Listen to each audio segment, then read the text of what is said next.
Any question you would like to ask? Maharaj, this wrong section of Maharaj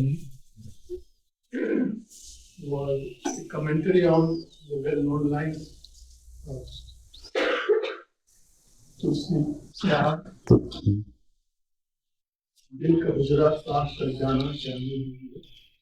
My question is, the Lord resides in the heart or in the head? You see, this word dil means the mind, chamber of heart. Actually, there, you see, you feel the devotion here, always in heart. When you are in love, there's a palpitation in heart. But the mind which gives this emotion is the mind, which is working in the heart. So it comes to the same thing. Actually, it's mind. I explained, you see, also that mind is running in worldly pursuits and worldly desires. So unless mind is still and there's love and devotion in the mind, how can we achieve it? Yes. Is the ego reside in the higher mind? Pardon? The ego, does that stay in the higher mind and the lower, and the other half stay in the lower mind? Ego is the lower mind. The higher mind, that's closest association with the soul then? Higher mind has better association with the soul, better consciousness. You see, the more mind comes from the eye center, runs to the senses, the more egoistic we are. The more we try to withdraw the mind from the senses and try to withdraw it back to the eye center and take it upward, the less becomes the ego. Is the higher mind, is that where the seeds of karma? Higher mind? Are the seeds of karma in the higher mind? Seed of karma? Yes. Mind is all karma, nothing else. Mind is all wrapped by karmas. Whatever karmas we have committed in the past, we are committing now, they are all wrapping on the mind. Even higher mind has karma. Karmas follow us even right till Tirupati. And even after the soul has soul has escaped the mind, has gone beyond the realm of mind and Maya, still we have destined karma which we have to go through during the span of life. But then you have control over the karmas. Karmas are still there. Without karma, nobody can exist for 1 minute. When the soul gets released from the mind, it shines, it becomes whole. But that doesn't mean that all karmas are finished, because your destiny is still there to go through. Without karma, we can't even exist for a second. But then you are master of the karma. You are not slave of those karmas. As Christ said, I can leave this body when I want to, I can take this body when I want to. The other question was, is there a clear definition of self? Does that have anything to do with the ego? Pardon? The self and the ego are the same. No, you see, in Santmat, what we call self is the soul. Self means going beyond the realm of mind and Maya. There you achieve the self-realization. When the soul shines, when the soul becomes whole, that is self-realization. Yes. In my work as teacher, with people from 16 to 20 years old, I find it very difficult to stay in the atmosphere of some blood. When the people shows no interest or don't do what I am saying, my ego comes up, and that is not a good feeling. Can you give me any thought that I can use in my daily work? Sister, by analyzing, by calculation, we don't eliminate ego at all. If you think that I am very egoistic, by analyzing yourself, by calculations, you are able to eliminate ego is impossible. Just a calculated humility, nothing else. It doesn't lead us very far. It is just like a cosmetic jewelry. Only when the mind is attached to something better than the sensual pleasure, in other words, the divine melody within, then automatically you diminish ego and you are filled with humility. There is no other way to eliminate ego except attaching it to divine melody within. That only helps you to eliminate ego.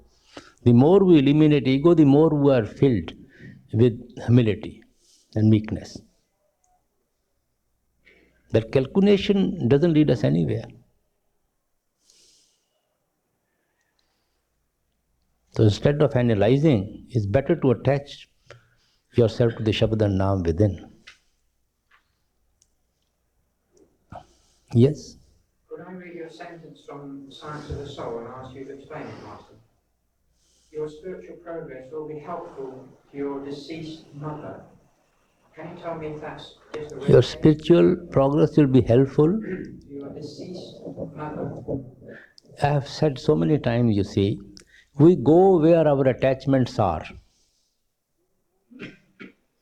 If your mother is attached to you and you are attached to the divine melody within, then you will pull your mother to your level. Even if she's dead? Even if she is dead. But on the other hand, if you are attached to her, then she will pull you to her level. So if you help yourself to rise above the realm of mind and Maya, and your mother is attached to you, she will definitely get its benefit.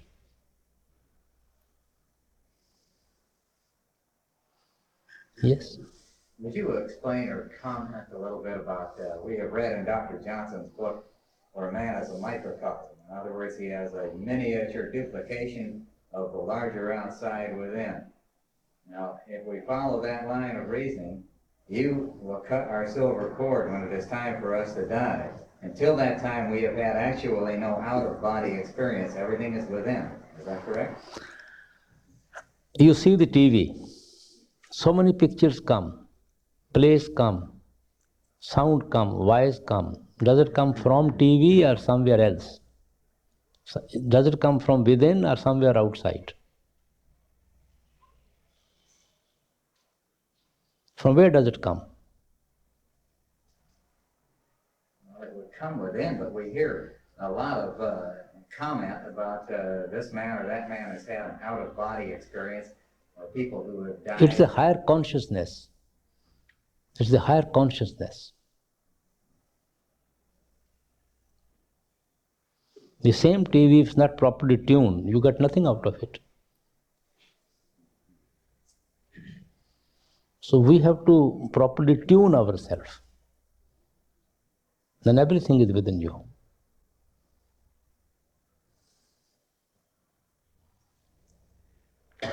Yes? Could a master also be defined as a spiritual doctor, healing us from the disease of ego? You can give it any name. It is immaterial. You can call it a guide, you can call it a friend, you can call it a brother. It is immaterial. These words should not misguide us. Yes? Also, can you speak on the relationship that the disciple has to learn to develop with the master while he has the opportunity of being in the presence of the master? Then what type of relationship we have? The spiritual relationship, but how can we learn to develop it within ourselves towards the master? You see, I have so many times explained, our real master is Shabad and Naam within us. The real disciple is the soul. Because this body, even the mystic will leave it, even the disciple will leave it. But being in the flesh, with the mystic's help, that we connect our soul with the Shabad and Naam within, that Shabad and Naam does not leave our soul behind. it pulls it to its own level and takes it back to the Father.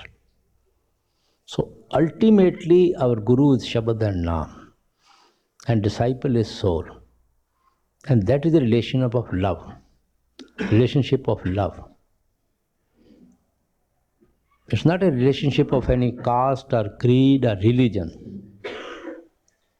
It's the relationship of love. Love of the soul for the Shabad and Naam within. Many mystics have tried to explain this relationship. That was my subject yesterday in the satsang too, and little today. Guru Nanak calls it wife and husband, because which binds them together is love and devotion. Christ calls it father and son. That is also a relationship of love. Ramakrishna mission and many other missions call it mother and son, child. That is also a relationship of love. The relationship with the Father is that of love. Now give it any shape, any name. Christ has somewhere referred Father as a bride and soul as a bridegroom. So the idea is that it is the relationship of love, devotion. With any relationship you can explain this.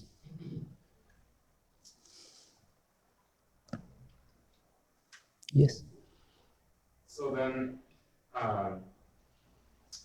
we will only really start to have an appreciation of the physical master from when we start to have more appreciation of the inner, the sound, and anything inner. That's what allows us then to start. You see, the inner experience, inner progress strengthens our love, helps to grow it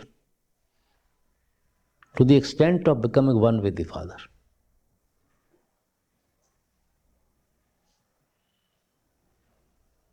This outside association is just to develop that love of the soul for the Shabad and Naam within.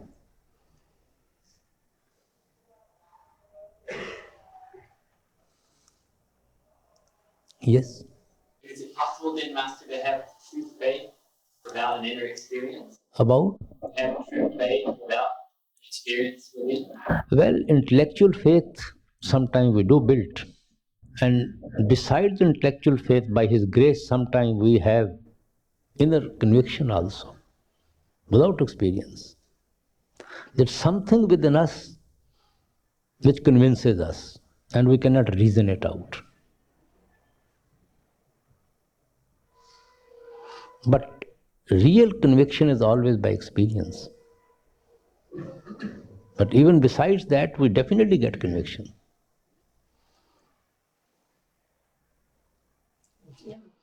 Yes? Master, is it possible to hear someone breathe that died 6 hours before, about a mile away? Somebody? Is it possible to hear them breathing?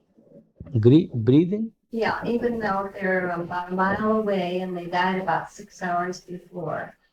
Is it possible? Hear breathing? Just breathing, yeah. Heavy breathing. How can you hear breathing sitting here unless you reach there? Well, And also after death, how can you hear his breathing? well, I didn't think I did. I didn't. And I wanted to be sure if that was possible. You see, breathing is a physical part of the body. I realize that, Master, but And physical activity ceases after death. well, when I heard it, I said to myself, I wonder what he's trying to tell me. It was my employer, and he died about a mile away and about 6 hours before that. It must be your own mind telling My you. own mind. Yes. Thank you. You always refer to Saint God as the Catholic. Are you other Gospels of Saint Mark and as deep? No, they must be deep. But actually, I have read thoroughly these only two. And I thought they are sufficient to explain the teaching of Christ. After all, we are more concerned with the teaching, not much of reading. So I thought these two Gospels are quite enlightening to know the teaching of Christ, and which just tally with the teaching of other mystics and saints. Even Duke and others, they must be explaining the same thing, of course.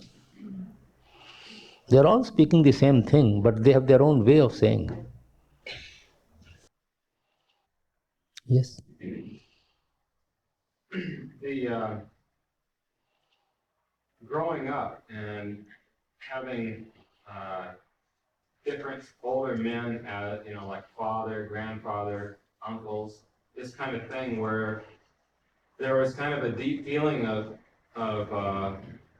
appreciation and love for them. And since I've been on the path, what I've been thinking is that really that love and appreciation and longing to be with them was really just a feeling for the Master in a different form. Is there any truth to that?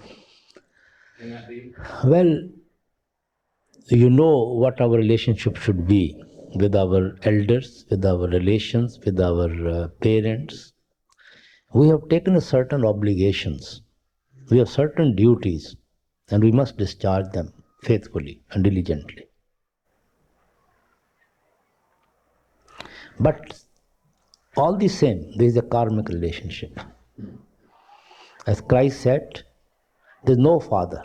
There is only one Father who is in heaven. That doesn't mean he denies his Father. He's just trying to explain that don't get attached to them so much, because there is a karmic relationship. Our real relationship is only with the Lord.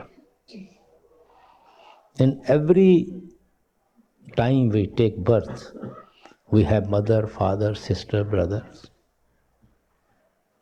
And if we have forgotten the previous ones, we're not going to remember the present ones. And that is why somebody told Christ that your mother is behind you, perhaps desiring to speak to you. And mystics always try to find some excuse to give us some spiritual truth. And he said, who's my mother? Who's my brother? Those who live in the will of my Father, they are my real relations. I mean, this is just a karmic relationship. They come and go. But our real relationship is with the Lord, which is eternal and everlasting. So we should not get lost in these worldly affections, worldly love, that we forget the real purpose of human birth. Is it possible to attach that love to the Master? In other words, just kind of keep it as a respectful relationship? No question of possible. Automatically, you'll be able to withdraw your mind from them. You see, it is not in our hand whether to keep this love for the Master or this keep love for the mother, this keep love for father. When you love somebody else, automatically other love fades out. It's not in your hand.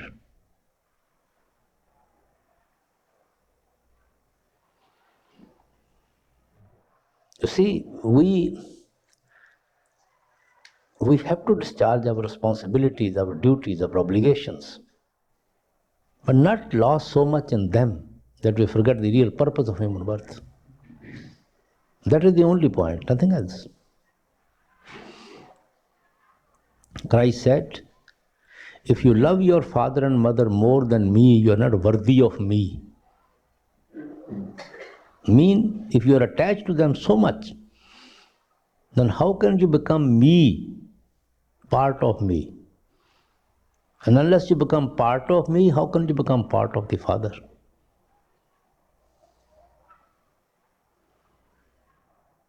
He very clearly explained the worldly relationship.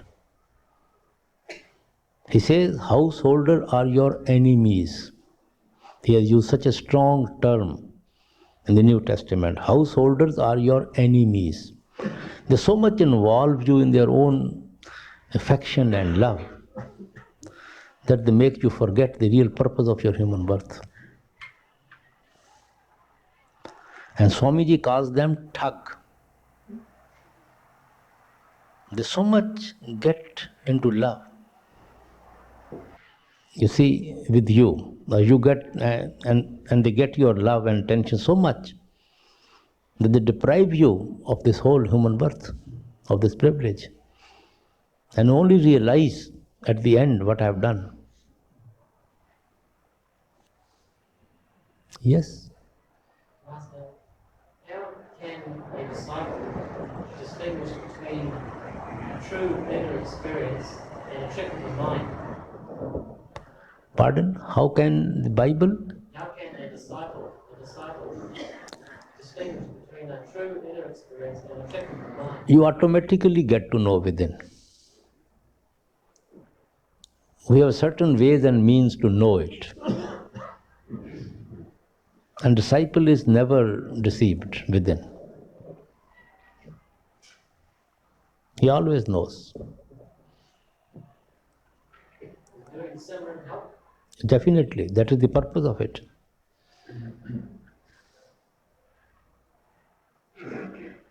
Yes. Master, what happens if one, even doing Simran, is still surprised? Still Surprised? surprised? Yes. Surprised by what? At something within? Now, there will be so many things within, but what type of surprise? You see, we have, Mr. Bill, so many past association with past lives.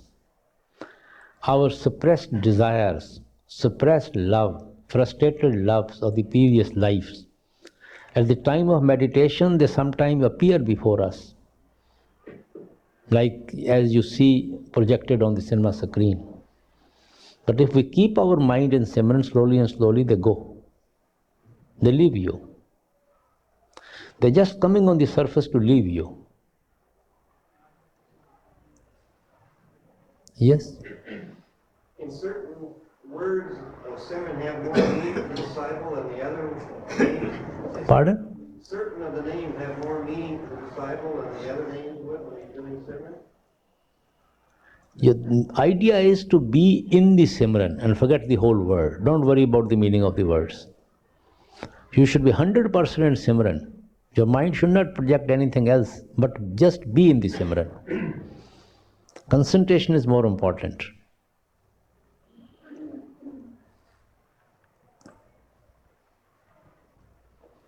Yes? Is that how we burn the karmas? Pardon? Is that how we burn the karmas? Is that the explanation of burning karmas, that we keep our mind in Simran and these past associations and pictures fade out? Is that the burning? I explained yesterday what do we mean by burning karmas. Means we go beyond the realm of mind and maya. The soul dominates then the mind. Then all those karmas become ineffective. They cannot pull our soul back to the level of creation. Now karmas have become our master and we have become the slave of the karma. And according to our master, we shift from body to body, from flesh to flesh. Then we become the master and karmas become the slave. Mind becomes the slave and karmas have only association with the mind. So when soul gets released from the mind, you can say those karmas have been burnt, karmas have become ineffective, you have risen above the karmas, you have gone beyond the karmas, just a way of explaining.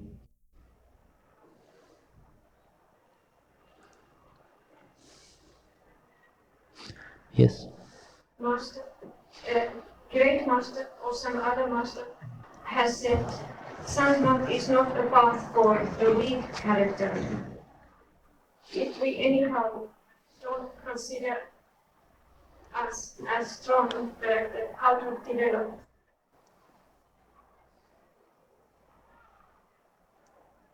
Then, you see, soldier is supposed to be healthy and well armed and always ready to fight. So similarly, disciple also has to be prepared to fight the enemy, that is our mind.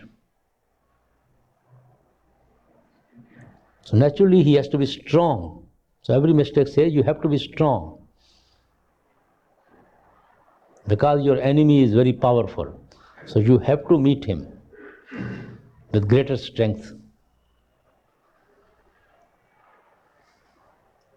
Yes. Master, going back to the subject of self. When? Going back to the subject of self. Yes. Many teachers of the past, philosophers like Socrates say, know thyself. Likewise, with the Bible, Christ said, knowing not that you are the temple of God, that in you dwells the Holy Spirit. In other verse, he said, knowing not that I said you are God. That complicates the problem of self-realization, because the Jews that was hearing him pick up stones at him and try to throw the stones at him. What is the thing first realized while he's still developing? Well, brother, it is not a contradictory at all. Christ said, O ye gods. Potentially, every soul is a god. Potentially, every drop is an ocean. Every soul is a god because it has the potency to become God. So that is why Christ said, O ye gods. That you should become brave. You are gods. But we have to develop to become God. Even the water which has taken the association of a dirt, even that is a sea, part of a sea.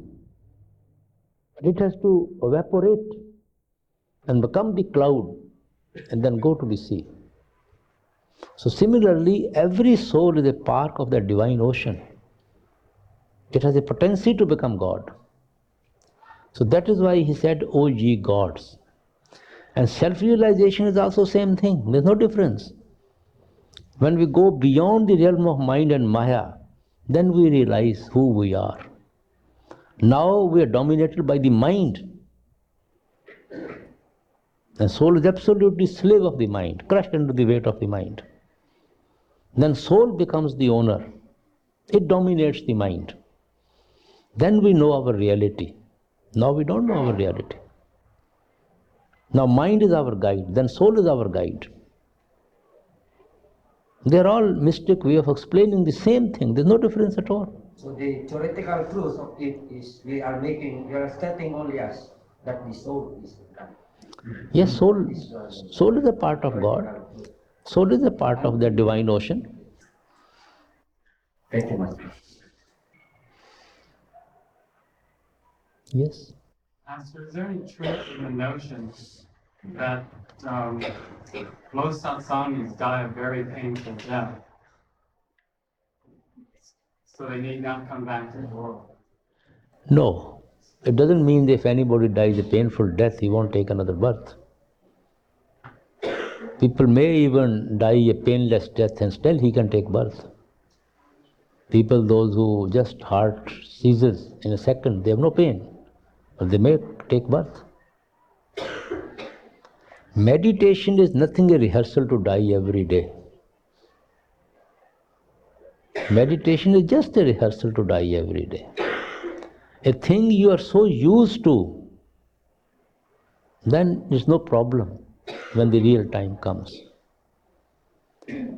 Because we are trying to withdraw from the sole of our feet back to the eye center, that is dying daily.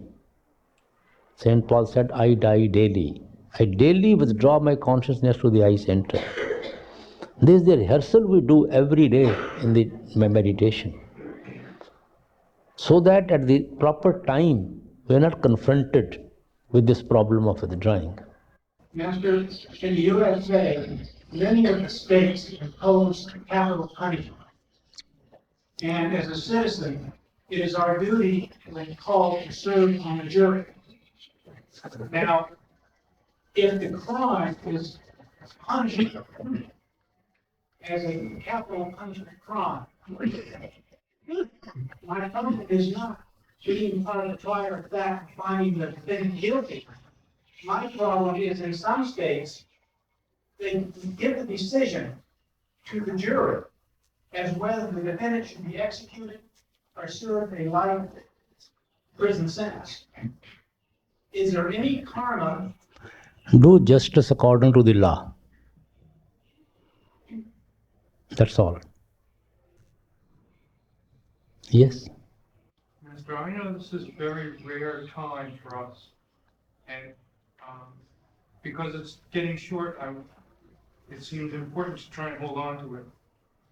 When you were young, did you have any ways that you used to remember how to be your best? Remember to be my best? What do you mean by to be my best? I think I had no other option.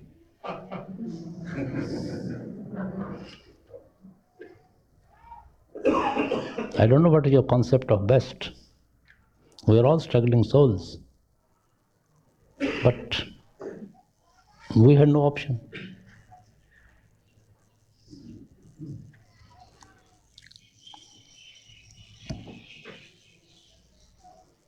Yes. You were saying the other night that we are marked before they actually even born. We're marked when we first come in to this creation, whether we're part of the Master's fold or not. Is that correct? I said only the marked one will go to the Master. Only the marked one will be called on the path. Right. Didn't you say that we were marked even like at the time that we were even in the womb? That we're marked. I mean, we're marked when we first come in. Even before our birth. Yes. So due to our marking, we take the birth. I see. Now, my question is, when we're children, young children, will we feel? It seems as though we have felt, at least for myself, it seems like felt some kind of something happening. Maybe the Master pulling in one way or another when I look back. Is that so? The Master is maybe guiding us a little bit even before we're initiated when we're children? You see, those people who have to ultimately come to the path, they are guided right from the birth. They are never allowed to go so astray as not to be pulled back to the path. Those who are the marked one, those who are the allotted one, they have some sort of guidance right from the birth. So then, do you think that it happens that we as children, when we feel that inner kind of guidance that's happening, that we end up attaching that to our family and think that it's coming from them when it's really coming from the Master? You cannot analyze at all what guidance you will get. We will try to analyze with our mind and try to justify our own actions, our commissions and omissions, which may be absolutely wrong. So there's no question of our analyzing. But definitely we are guided right from the birth, so that we are pulled to the path at the right moment. Yes. Maharaj, if marking is done before on physical birth, in what state were we then when the marking actually was done? Pardon? When we were marked before on physical birth, in what state were we then when the marking was done? He knows best when he marks, how he marks. The whole soul find its way to the path. He only knows best.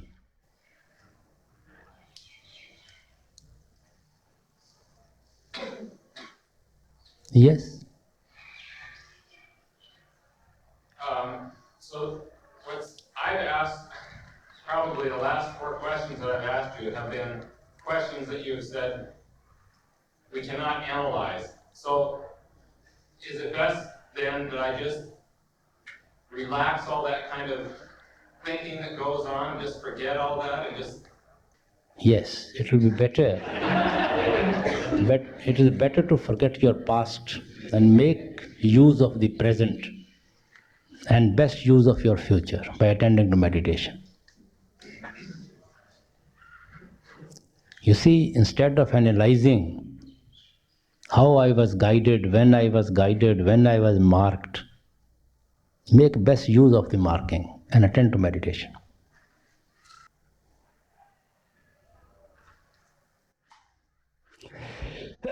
Sorry. Yes, please. Master, after being initiated in this physical lifetime, and assuming we do have to come back for another physical birth, will we be born into families who are vegetarians, or is that not? You see, I can't say that we are born in a particular family of vegetarian or what type of family we are born. That depends upon our destiny, our karmas. But definitely we get better facilities, better environments, better opportunity to build our meditation. We get better atmosphere to build our meditation in the next life. Yes? What is considered a better atmosphere? Pardon? What is considered a better atmosphere? What kind of life would we have that would be better atmosphere for meditation? Well, you should know what atmosphere induces you to meditation. What atmosphere induces you? Well, I usually pray the most when I'm scared or I'm not saying what makes your fear vanish. What induces you to sit in meditation?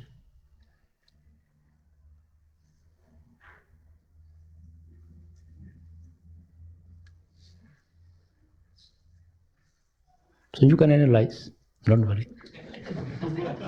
Yes. I look forward to meditation, and I really do, and then seems like at the time I'm concentrating the most, I fall asleep and I wake up the same position about an hour later, and it's very aggravating. Well, sister, after that again sit in meditation. What? After enjoying your 1 hour sleep, again sit in meditation. Is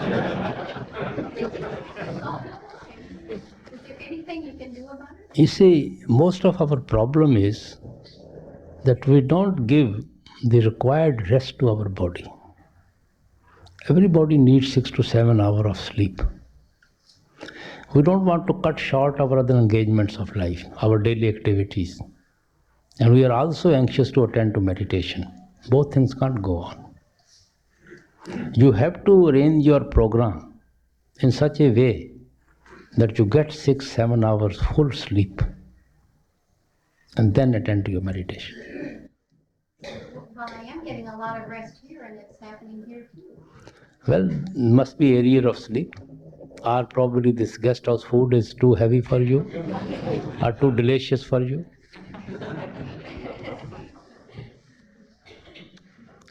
It depends a lot on our food also, how much we eat and what we eat.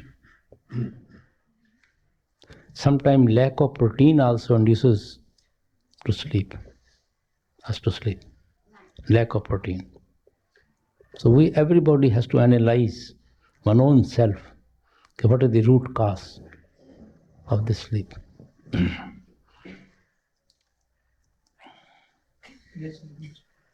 Yes, please. One evening you said that when we accept that our mind has been conditioned, then we have this limited or this conditioned free will. Does accept mean that we, when we know how we are conditioned, can act in another way as we have been acting before we knew how we have been conditioned? I think perhaps I may not have been clear. I say if we take into the consideration of the conditioning of our mind, which is done right from the birth onward, and we always think and act accordingly, then we don't have absolute free will. If we ignore that, then we can say we have free will. Because you have no parentage in your hand. You cannot select your parents. You cannot select your brothers and sisters. You cannot select the environments in which you have been brought up. You do not select the type of education which has been imparted to you in your particular schools. Atmosphere of your childhood. And all these things go a long way in your mental development. And you think accordingly and you act accordingly. If all those environments have been different perhaps you would think a different way and act a different way. So there is something which is forcing you to act in a certain way, forcing you to think in a certain way. A man born in Russia has a different way of thinking. Born in state has a different way of thinking. Soul is same, there and here. That soul is conditioned in a different way of thinking. Here soul is conditioned in a different way of thinking. And they both think they are independent. And both are slave of the condition of their own mind. Conditioning of their own mind. So from that point of view, we don't have free will at all. But we have limited free will. After having accepted those things, then we have free will. We have limited free will, conditioned free will.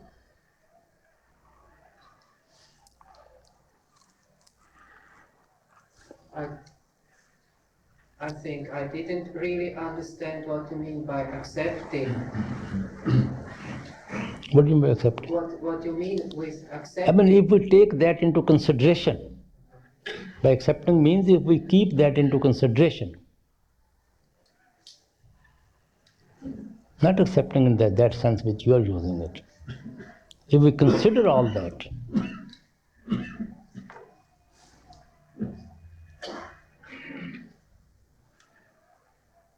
yes. Sir, is it possible for a satsangi who has been initiated by proxy and who has never seen the physical form of the master, after some years of making progress in meditation, is it possible for that satsangi to see the radiant form of the master? Definitely. There's no difference in personal initiation or initiation through the proxy at all. Absolutely no difference in spiritual progress and spiritual advancement. It is exactly the same.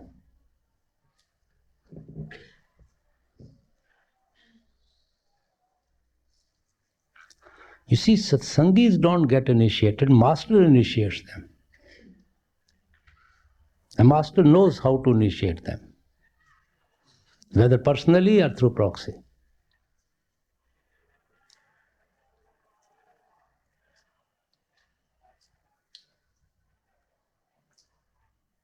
So a person can live their whole life without seeing it and still see the spiritual form. Well, there can be. There'll be no difference in progress in any way.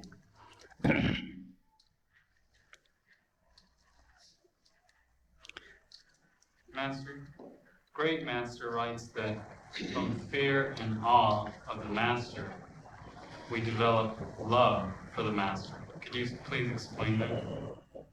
From fear And awe, we develop. love for the master. From that. No, it is just the other way. If we love the master, we have definitely fear of offending. Our love is always there in our love. You see, in love there is also a fear of offending. Those people we love, we also fear lest we do anything to offend them. That's a part of love. That's the height of love. It's not a fear of punishment. It's a fear of offending. Without this fear of offending, our love can never exist at all. You see, you love your wife. You always like to do which pleases her. You never like to do anything which displeases her. That is the fear of offending.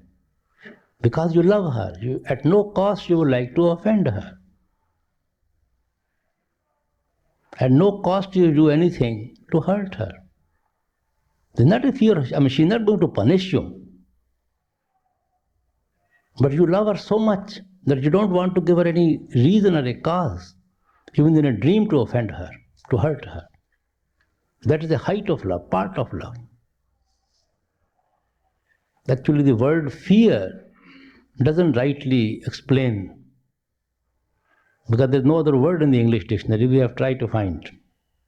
Some people call it awe, some people fear of offending, whatever way you may explain. But in our local language, there is definitely a word. Pay and pao. Guru Nanak says, Kaman gunvanti har paye, pay paye shangar banaye. Only a virtuous woman can please her husband. And what are her two virtues which pleases her husband? Pay and paye. Love and fear of offending. If she has two virtues, then she pleases her husband.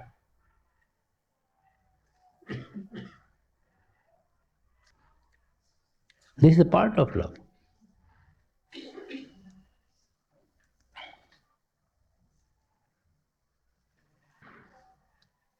Yes. At the time of initiation, a squatting position is demonstrated for budget. If it is very difficult for us to stay in that position, would an alternative position that is more comfortable be appropriate? Brother, at the time of initiation we are explained, whatever posture suits us, we should adopt. Posture is not important in meditation at all. It is the concentration which is important. Posture is just from the health point of view. Whatever posture it suits anybody, he should try to make his own posture, adopt his own posture. And at the time of initiation, I try to describe so many postures that in any way you can sit, there's no problem. It depends upon individual, you see. So especially with the Westerners, they can sit in any posture. But we have to explain them in what posture we sit and what can be the possible alternatives. But anybody is most welcome to, you see, adopt any posture it suits him. Ultimately, we have to forget the body, where it sits, where you are. Yes? Master, is it a must to put your thumb in your ear? Sister, it is not a must, I must say. We just put it because we want to be little conscious of the right side, that ultimately we have to catch the sound from the right side. So make us little conscious of the right side. We just try to put our thumb there. And also to shut down the outside noise. There's no other purpose. Otherwise, sound is here right at the eye center. And with the help of concentration, you are going to catch it. Neither this thumb is required, nor the ear is required. But we have to be explained, you see. Yes? So if we're doing our Simran, we can put earplugs in, say, and then just continuously go for the 2.5 hours without actually having to move. Just are earplugs all right to listen to the sound with? Blocking out the outside noise as well. I'm not following your point. Using earplugs instead of your thumbs, are they just is that permissible? You mean the way we hear the sound? Yeah. You would like to sit in Simran in the same way? Well, just doing your Simran and without having to change the position into bhajan. But first we do Simran. Yes, we do Simran and then... That is a different posture, absolutely. Right. And you can keep that, provided your concentration is complete. And the sound is pulling and distinct and clear. Then you don't need to even change the posture. You don't need any hand. You don't need any closing of the thumb. Why are you saying that when we put earplugs? You're talking about the earplug? Yeah. Are they all right to you? They are unnatural in any way. Right. You see. And I don't know, but they can create even problem with the ears. They are unnatural. But why use anything unnatural if we can do it in a natural way? Yes. Should we not do Simran while listening to the sound? Pardon? Should we not do Simran at all while we are listening to the sound? Try to give your best to the sound. Yes. Master, I've just recently finished reading Spiritual Letters, and there's many passages in there where Babaji is writing to Great Master not to mention to his satsangis that Swamiji had no master. Is that true? That Swamiji had He didn't say that not mention to any satsangis. He said don't write in the book. write in the book? Yes. You see, there's a certain school of thinking who believes or thinks that Swamiji had no master. They think probably it is not in the dignity of Swamiji, a greatness of Swamiji, to accept that he also had to associate with some mistake or a saint. This is absolutely a wrong notion, wrong concept. So he didn't want to offend those groups at all. So he said, particularly he said, don't mention this thing that he had no master. He didn't say don't tell anybody Swamiji had no master. He said don't mention unnecessarily in the books that he had no master, because that will still confuse people. That cuts the very roots of the Swamiji's teaching. And that is a different thing, you see, that if a candle is lit, to take a ready candle near the candle, it will also become the same candle in no time. So Swamiji was absolutely a ready candle. It needs a spark to become the candle. But still that spark was required. In our case, we have to start right from the ABC.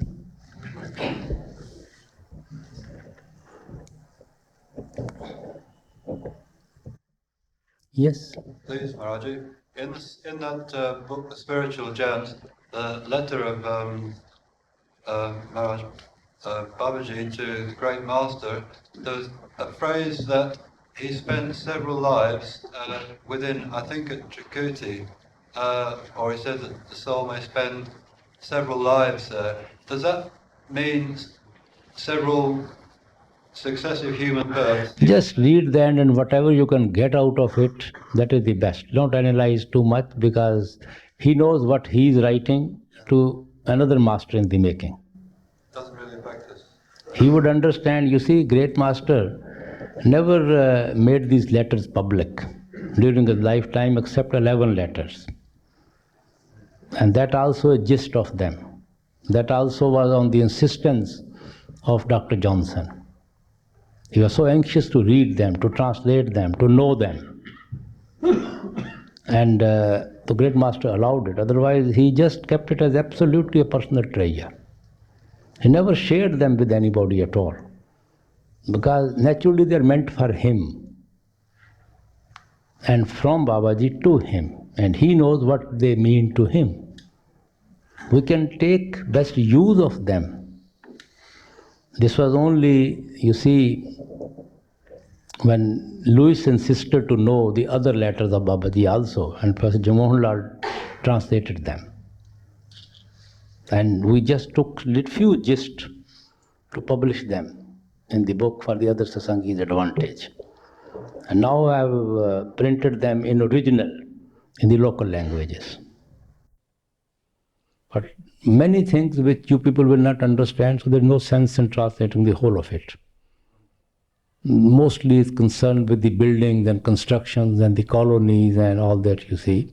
From spiritual point of view, they may not be of much interest, but from the historical point of view, for the development of the colony, it's better for the Satsangis to know it.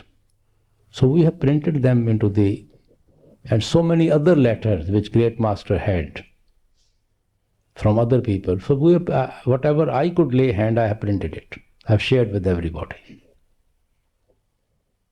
Just if I can. Yes. Master, why did Baba Jaimal Singh have no picture of himself taken? No, that's not the point. He didn't want his picture to be made public. Not that he never let his picture to be taken. He didn't want his picture should be unnecessarily made public, so that people may not start worshipping the picture. You see, problem with the disciple is they always like to run to the outside rituals. They will keep the photo, they will put flowers over it, garlands over it, and prostrate before the picture. And slowly they will forget the reality. They think everything they are going to get from the picture, not from the meditation. And he was just cautious from that point of view, that if satsangis will get my picture, they will unnecessarily may not start worshipping it, as people worship Krishna's picture, Rama's picture, and so many other mystics' picture you find, Christ's picture, as people worship those things you see. They have put diamond crowns on the head of Mary and other you see. So this is our concept. Slowly we change after the mistakes and become victim of the outside rituals and ceremonies. And that he was taking little precautions, that people, his satsangi should not fall into that prey. That was the only point. Otherwise, he has his picture taken. He was not against photography. So there are pictures of him. Well, there may be.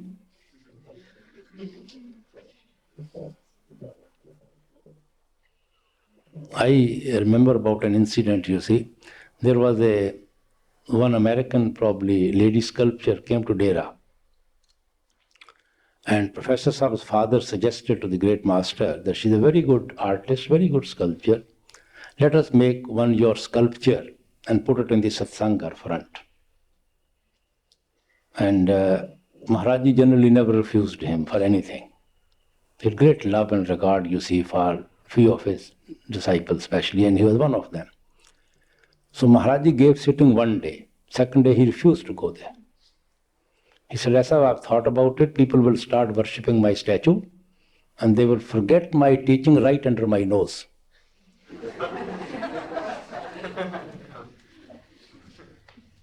So you see, he stopped that. After that, he never even gave a sitting even. So these are the few precautions they try to take it.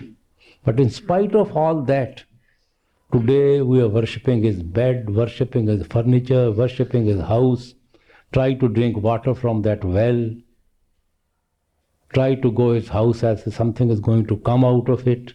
You see, we are always running to outside rituals and ceremonies. We are so used to, Indians are so used to, no matter how much you tell them, how much you dissuade them, they will find one way or another to run outside. Every mystic has condemned openly in their teachings, and yet they worship their books. They read those teachings, when they read the books, there is something different, but they worship the very books which they have written. Worship their shoes. This, you see, priestly class generally exploit such things for their own selfish means. That is the unfortunate part of every religion practically. Would you say that long hours of work for many people, for an ordinary person like this, is a help to making an effort in meditation? Or would you say that it's too much? I think if one can keep up to the regularity and a practical punctuality, even the time allotted to meditation, as suggested, a time of meditation is more than enough. Because we have to do other activities also, and we have to set our program in such a way that we can carry out this regularity. That is more important than sitting for 10 days, 4 hours or 5 hours a day, and forget another 20 days. See, this much is not the time what you give, it is the tendency and intention towards meditation which helps you the most. Yes? When we take into consideration that our mind has been conditioned, then we come to a little more objective viewpoint. And this more objective viewpoint can give us a little more limited free will. Is this a correct interpretation? I'm not following your question. You said yesterday that we have to take into consideration that our mind has been conditioned. Yes. If we do that, then we are aware of our conditioning, how it has been conditioned. And so we can get rid a little bit of this conditioning. We can think. You can never get rid of that condition. You can never get rid of the conditioning of the mind. You can't change your parent now. You can't change your brother and sisters and their atmosphere and influence on your mind. You can't change your atmosphere and influence of the education of your mind, which have gone a long way to develop your mind to think in a certain direction, certain line. You can't change it. No, but our experience with you, perhaps, is another one as we had with our parents. What will you do with your heritage?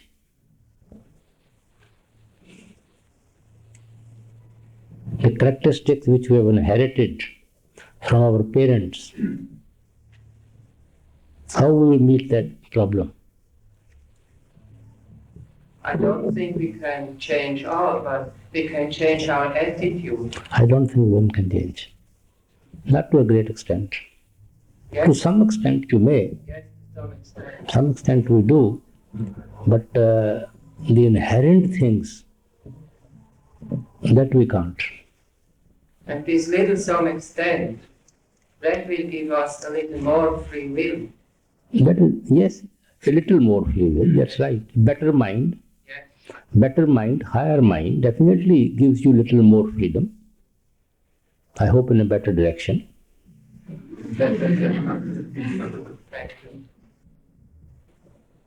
Yes. Master, sometimes before a disciple is initiated, they have had psychic experiences and they may have psychic talent. But after they're initiated, these things seem to go away. Is that the master that causes that?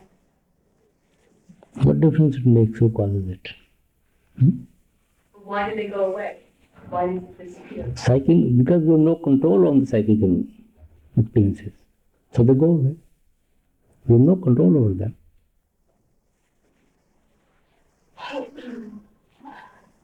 Yes. Remind everyone any questions? Pardon? Will we ever run out of questions if we keep thinking? Using our mind? Can we ever be out of question? I'm not following your question. Will the mind ever run out of questions? I think you know better. At least I have not found that till yet.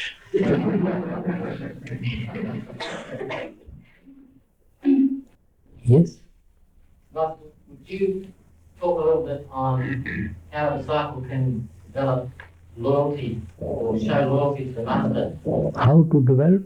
How to show loyalty to the master. I have heard that Jagat Singh was a shining example of loyalty when he didn't go visit his master. You see, loyalty to meditation automatically brings loyalty to everybody. Loyalty to meditation brings all the qualities like a cream on a milk in us. That is the main thing. When we are tending to meditation, actually we are showing our loyalty to the Master. We are trying to please Him.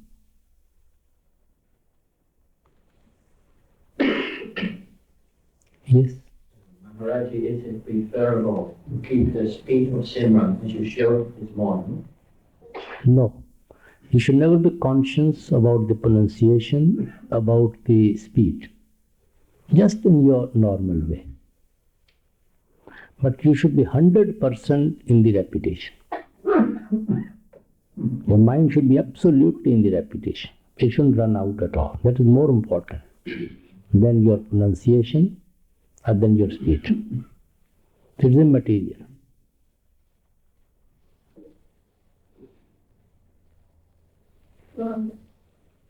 Yes. Does the Master have control over the disciples similarly? Does he have any control?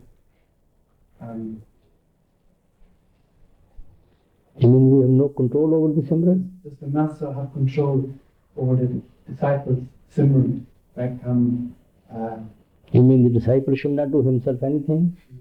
I mean, the Simran, like the Master said, that Simran is a gift from the Master. You see, our tendency towards meditation is a gift from the Lord. Simran is a part of it, part of meditation. Our tendency towards meditation, pull towards meditation, is a gift from the Father. He is pulling us from within and we are becoming restless to be one with Him. So we are attending meditation. That's the gift from the Lord.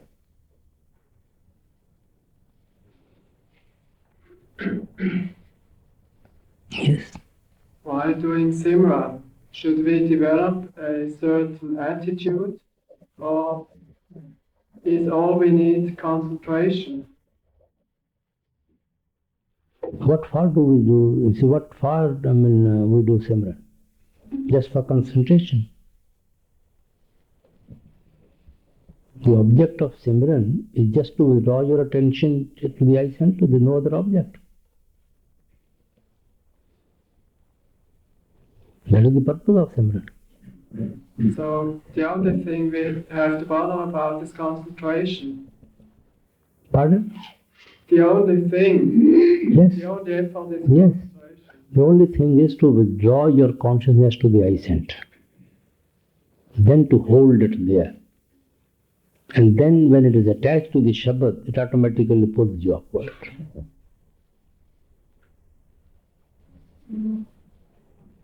When the Simran is complete, is it automatic? Does it become automatic? Yes.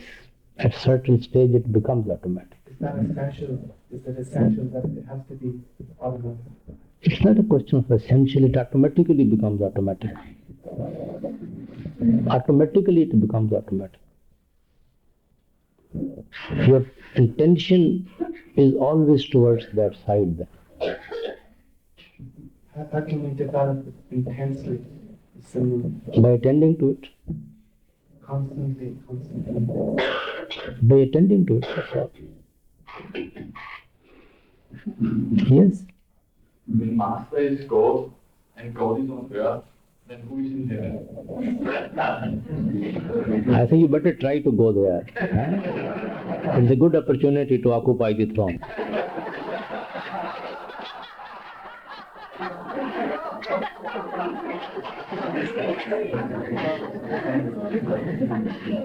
He has come, you see, in his creation, in every part and parcel of it.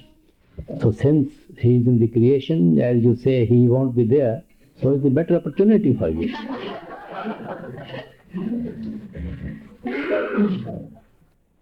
Yes? Master, can you tell me how to overcome fear during meditation while going? How to? Overcome fear during meditation Sister, fear of what? while leaving the body.